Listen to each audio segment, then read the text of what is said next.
Is that going? Maybe not.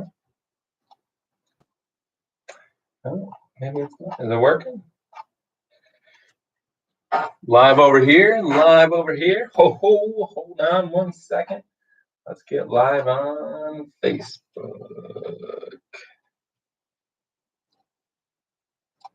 What on earth?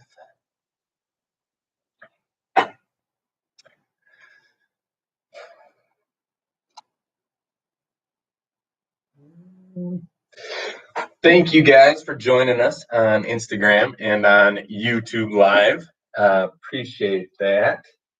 We are in the process of trying to get onto Facebook Live.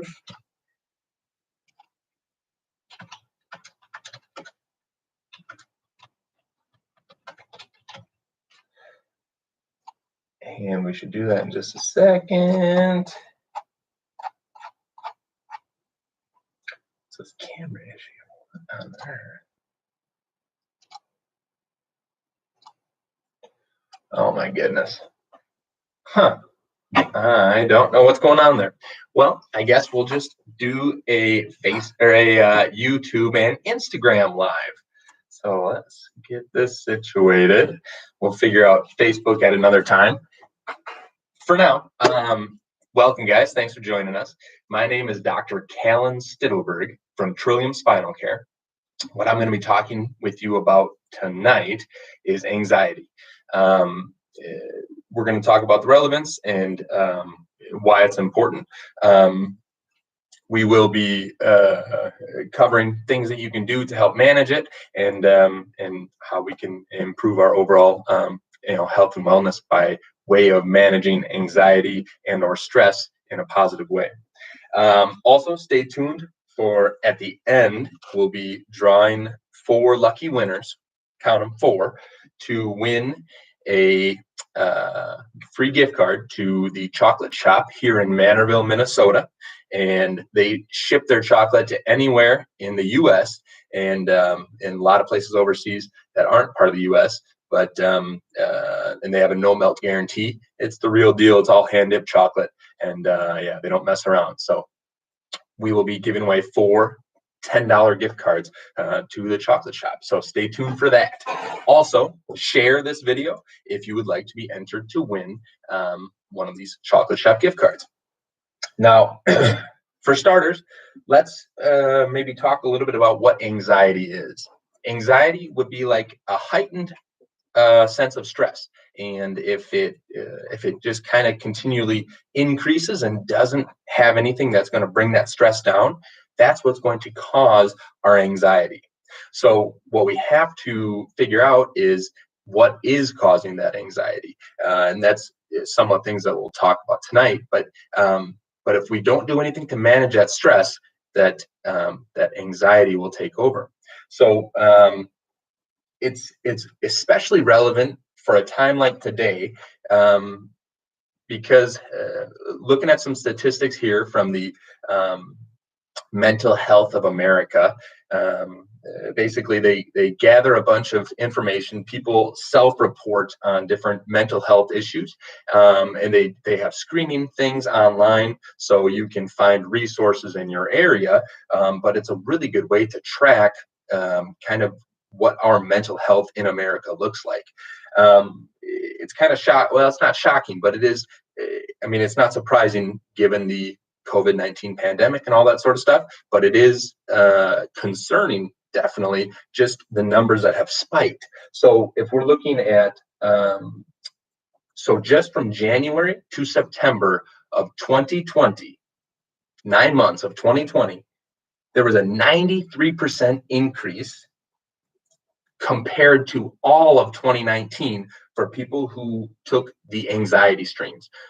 Basically, you're taking an anxiety screen online if you feel like you probably have anxiety. Same time frame, so a 9-month time frame compared to a 12-month time frame, just a different year, 1 year removed. And it's a 93% increase in overall anxiety.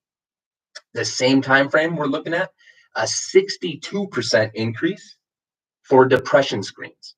So this is obviously a mental health concern. Um, so another part of it is that the overall intensity has spiked as well. So over 80% of those people that took those screens were found to have moderate to severe anxiety symptoms. The same, over 80% of the people that took the depression screens were also found to have over 80% of them were found to have moderate to severe anxiety or depression symptoms.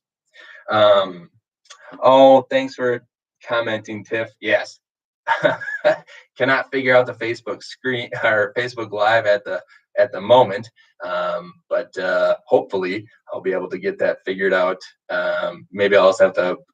I don't know what I'm going to do. I got to talk to my IT guy, so we'll figure out why Facebook Live isn't working. So we're on Instagram Live and YouTube Live. So thanks for joining.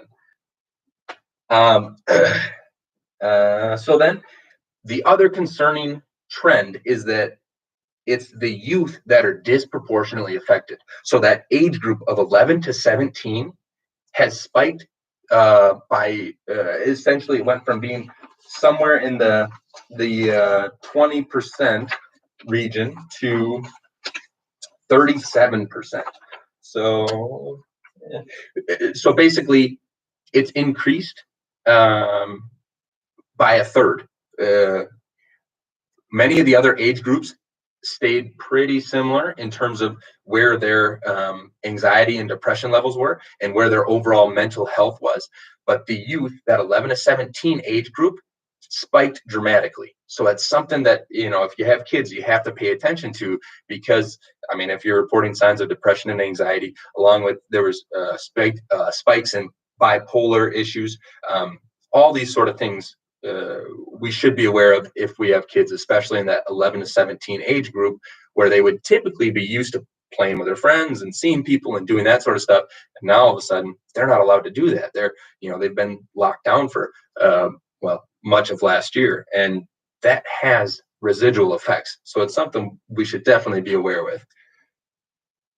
ID10T error. I don't know, Zach. Like I said, I got to holler at my IT guy. I know he's working on making everything a lot more compliant in terms of making sure that we can't get hacked and all that kind of stuff. So it's probably something to do with that. Also, so the people who are screening the most for these mental health conditions, the biggest thing they're struggling with, loneliness or isolation, which is just, it's really sad. Like that's the number one concern. When they're for this Mental Health America screening system, they're allowed to fill out what it is that's really concerning them. About a third of the people that filled it out were concerned with COVID. Greater than 2/3 of the people were actually just concerned with loneliness and isolation, feeling cut off and feeling like no one cares about you. It's a very sad phenomenon. And this is why it's more important than ever to reach out to people that you care about, people that you're concerned about. Talk to someone, tell them that you care about them, tell them that you're there for them, and have human to human contact. It doesn't have to be, we don't have to isolate ourselves, because there's a lot of misinformation out there. The likelihood of an asymptomatic spreader is very low. The research does not support it. There's theory of it, but the research doesn't support it. You should have human contact. We all should. We can see these numbers astronomically have spiked from what they looked like, what they did look like before. It's very, very important that you contact people, tell people you care about them, tell people you love them. They definitely need it. Like I said, biggest issue right now is isolation and loneliness. Awfully sad.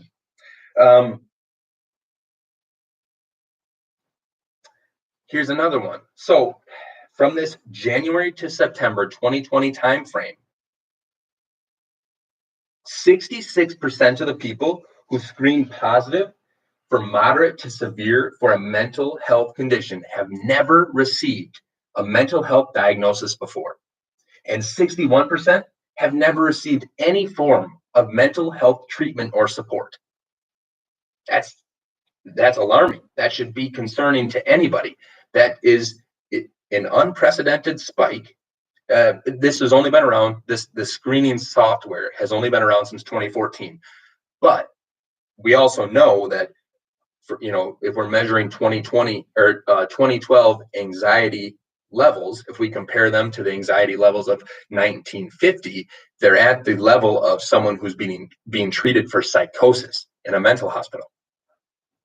We have the data to support that. So we know that our anxiety, our mental health levels are at unprecedented times. And if we don't take action, we're not going to be able to reduce those levels. It's something that we have to actually try to do. We have to take steps, and we have to do stuff to try to reduce those. It's pretty amazing. So hopefully you guys understand just the degree to which this anxiety, depression, mental health issues are at, because it's never been this high before in the history of mankind.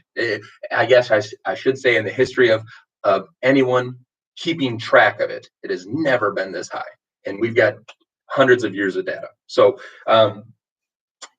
things to do to reduce your anxiety and or stress levels: exercise.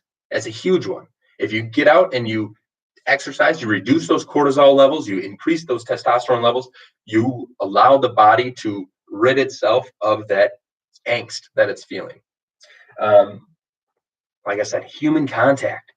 We are not meant to be an isolated people.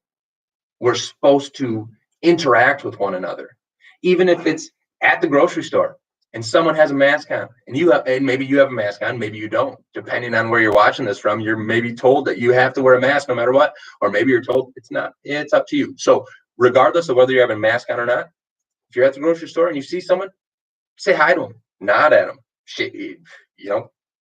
do something to interact with them. It's amazing what can happen. I'd say smile at them, but if you have a mask on, that's going to be tough. So smile with your eyes. But if you want to shake hands with them, that's another one of those things. There's a lot of misinformation out there. There's a lot of concern early that we have to worry about, touching. The evidence doesn't support it.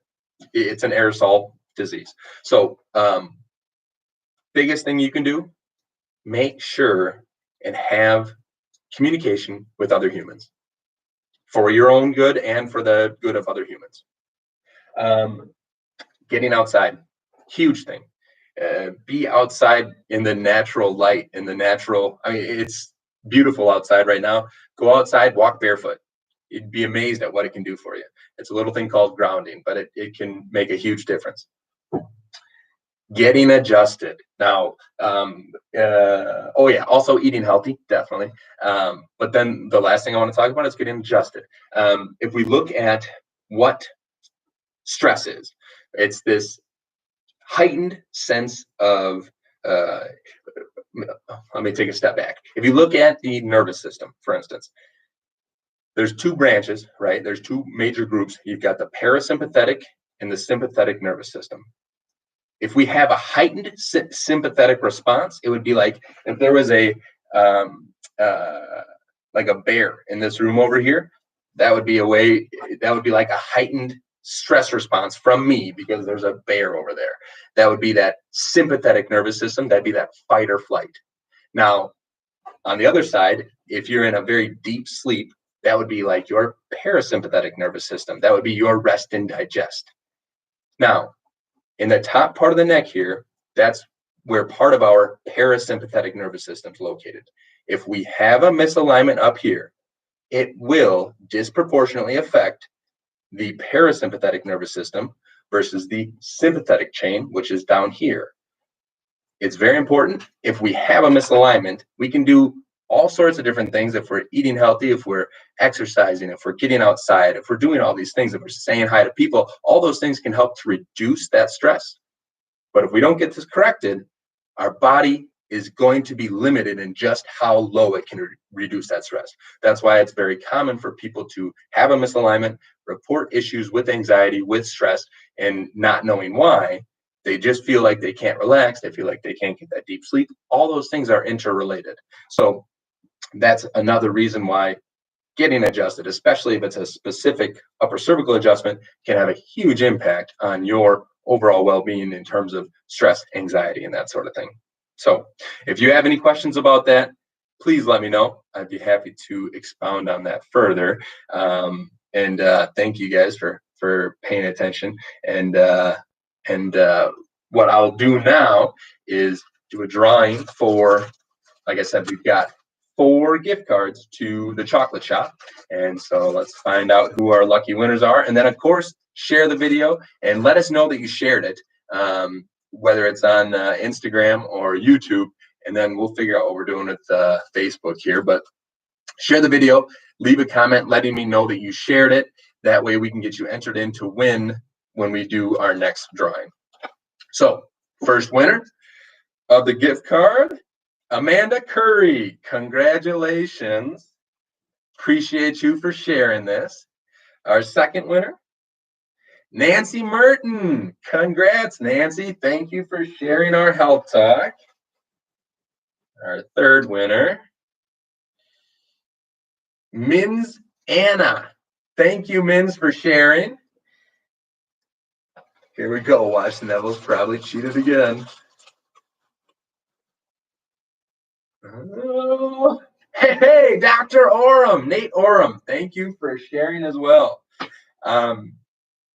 So, yeah, unfortunately, I was trying to put it on Facebook, but turns out I think I may have been outsmarted potentially by either the computer or my IT guy, or a combination of both. It's not looking good right now, but I'll get it figured out, and then we'll hopefully be able to post this video to Facebook, or I'll just have to do another one.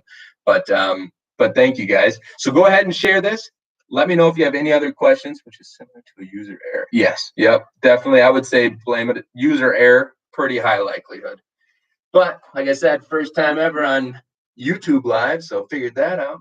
Let's go. All right, thank you guys for tuning in, and we'll see you next time. Next time might be sooner than what we were expecting, because maybe I'll have to do this again in order to get on Facebook Live. We'll see. There's no way to know.